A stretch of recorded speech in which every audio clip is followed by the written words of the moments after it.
Today I'm going to show you how to turn any image into a beautiful gradient mesh using Adobe Illustrator. It's a quick and powerful way to create smooth, editable colour transitions using real photos or artwork. First, drag and drop your image straight onto the Illustrator artboard. Make sure the photo is something colourful. A photo with rich tones or contrast usually works best.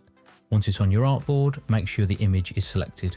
Now, go up to the top menu and choose Object, then Rasterize. This step flattens your image into editable colour data, kind of like prepping a canvas before painting. You can keep the default settings, they work great for most projects.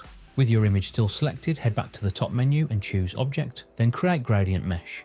You'll see a dialog box appear. Here's where the magic starts. You can adjust the number of rows and columns. These control how detailed your mesh will be. Fewer rows and columns make the mesh simpler and easier to edit. More rows and columns capture more colour detail, but can get busy fast.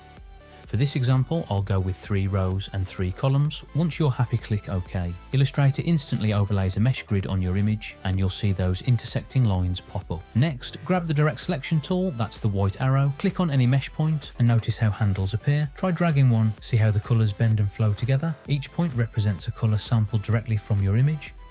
When you move it, you're literally reshaping how the colours blend.